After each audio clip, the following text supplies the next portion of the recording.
Good morning! So guys, ngayon lumabas tayo ng Vegas.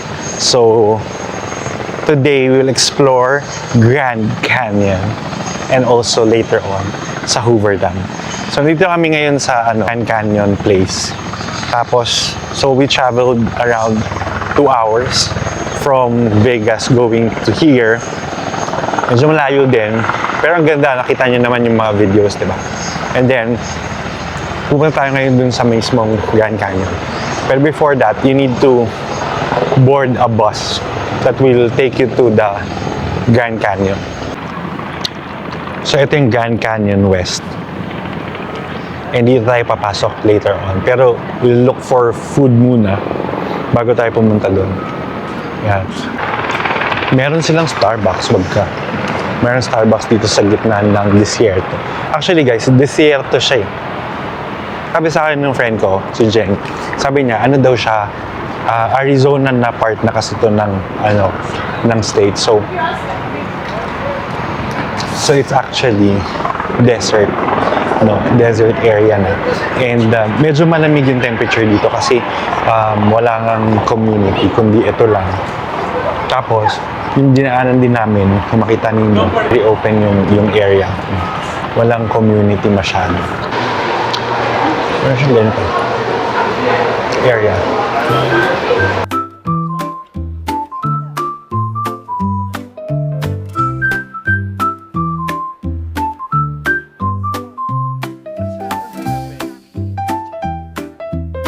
Is the first stop of the day.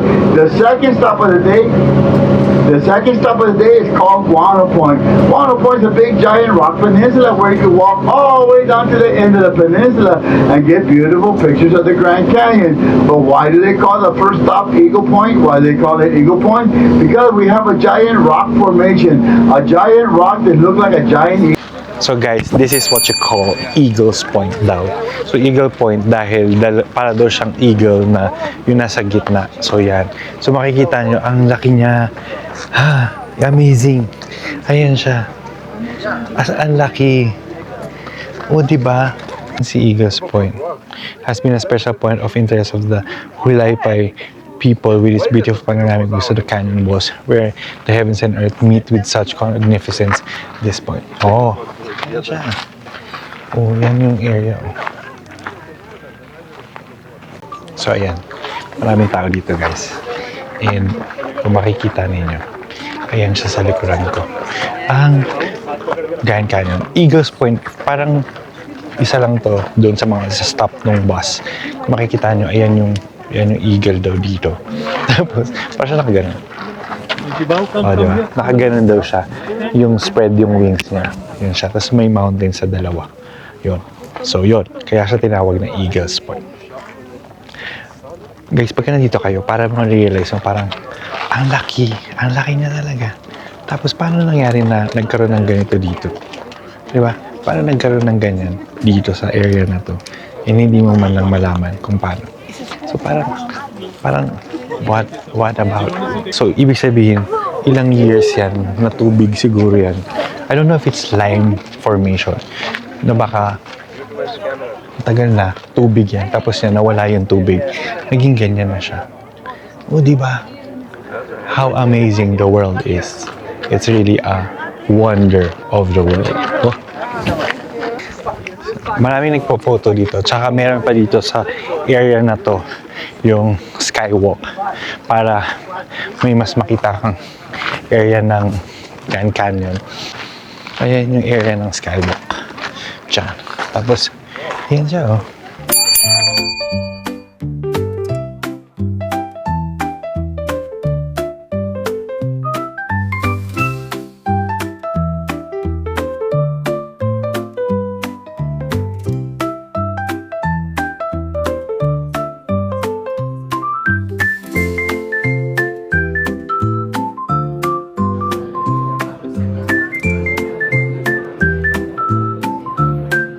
So katatapos lang namin guys lunch dito sa may Skyview restaurant sa Grand Canyon. It's nice kasi may view siya. Pero yung food, it's so-so lang. Hindi siya ganun kasarap. Pero malaki na naman yung portions niya. So naghati na lang kami ni Jeng. We ordered the soft tacos, the street tacos, and also yung chicken fingers. Yun. So, punta naman tayo dun sa susunod na place. Kasi dalawa yung stops dito eh. Tapos mag-take tayo ng photos. Alright?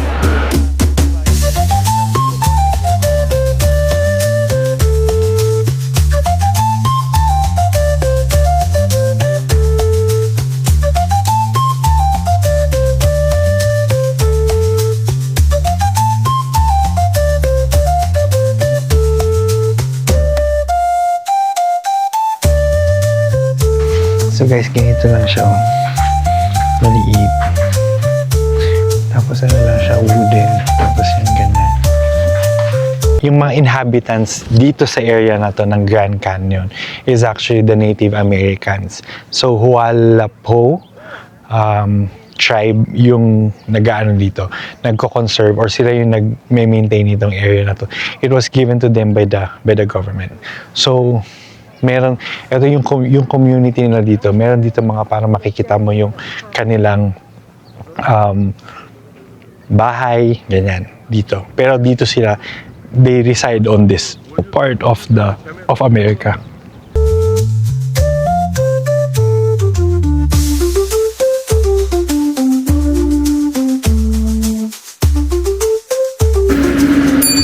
So guys, dito naman tayo sa may guano park.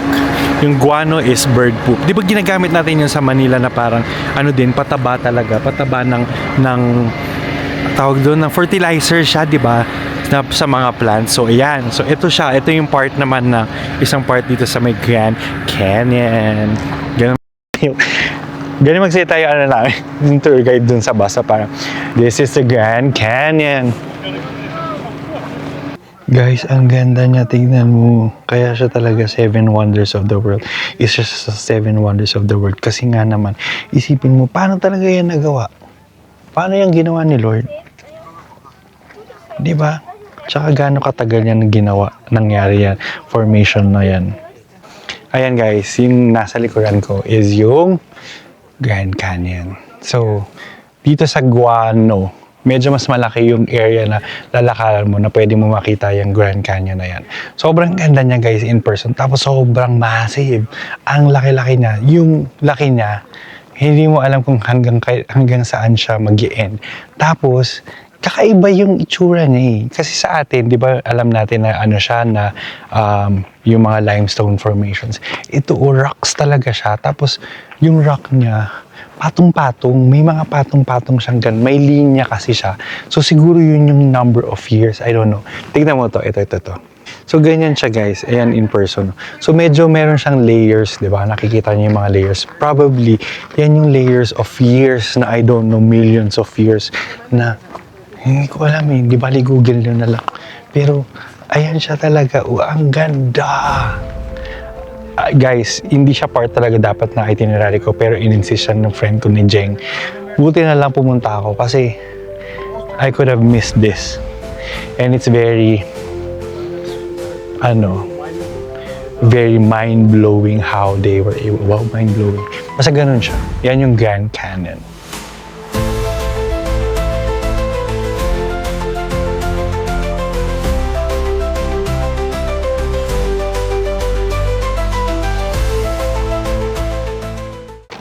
So ayun guys, nakita niyo naman yung Grand Canyon. So if you have chance na pumunta dito, I think kailangan nyo siyang daanan. Lalo na kung nasa Vegas kayo. Kasi 2-hour drive lang siya. Tapos, sobrang wow kayo, wow. As in, wow. Like, paano nagawa talaga? Di ba yung sabi ko kanina? Tapos, ano siya, ano lang naman, hindi naman masyado madaming tao. Unlike yung iba. Baka kasi, ngayon kasi is Thursday. So, baka, dahil Thursday siya. Pero pag weekend, maraming tao. Pero, may mga ano naman, may mga, I think may kluk mga tour. And then, you can also get some, or rent a car para pumunta dito. Pero sobrang sulit, sobrang ganda niya. Hindi mo siya makikita other countries. So, go na siya. Alright?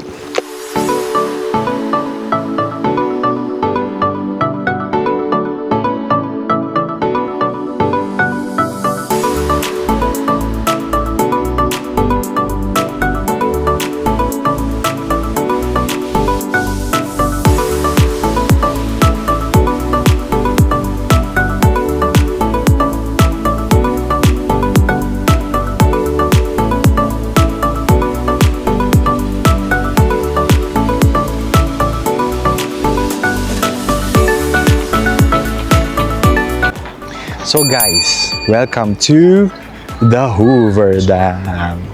Ayan na siya guys. Wow, ang laki niya. So guys, as you can see, this is the Hoover Dam. Dito tayo. Discover, okay.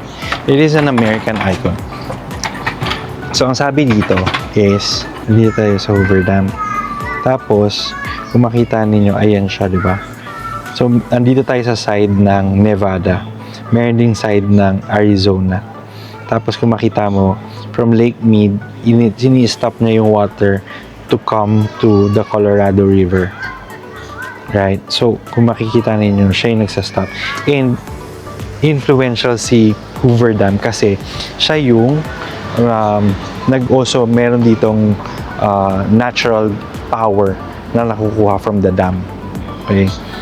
Very protected siya kasi possibility na pwedeng magpasabog niyan, wala daw connection or electricity ang buong Nevada. Okay? So, ayan siya guys. Amazing. You can see, ayan siya. Ayan yung Colorado River. Oh, sa baba, tingnan mo. Makita ko sa inyo. Sa baba, ayan. Sa baba, o makikita ninyo, ayan yata yung mga plants. Yan yata yung mga electricity plant that is helping the whole Nevada yung sa electricity nila. Okay? Yan. So, ini-stop niya yung water from this side to go here. Yan yung bridge. Kaya dyan tayo galing. Dyan tayo galing sa bridge na yan. So, this is naman guys, yung side nung anong pangalan ng lake? Basta yun, Meadow Lake, whatever. So, yan siya. Tapos, yan yung tubig na piniprevent ni Hoover Dam to go to the Colorado Sea. So, ditong side na to, ito yung Nevada side. Doong side na yun yung Arizona side. Doon siya. So, if you cross this is, yung Hoover, itong river na to, I think it's the one that is cutting across the two states. Yup. So, ganun siya. Diba?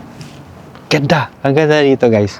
Sana makapunta kayo dito. So, kung galing kami sa Grand Canyon, diba? So, ito, pwede ninyong daanan along the way going back to Vegas. So, daanan na ninyo siya kasi ang ganda niya. Ayan, guys. So, ayan yung bridge. Ayan yung bridge na nagko-connect from Arizona to Nevada. Ganda. Nakikita nyo ba? Ayan siya sa likuran ko. Guys, kami ay nagcha-charge ng Tesla because ginamit namin siya. Yun. Ang dami guys ng Tesla superchargers here. At ito lang ay freeway. Oh, di ba? Sa atin sa Manila napakakonti ng ganyan. So ayan, hinihintay lang namin siya mag-charge ng 2 minutes para lang magkaroon siya ng charge ulit kasi it's already 17% na lang. Kaya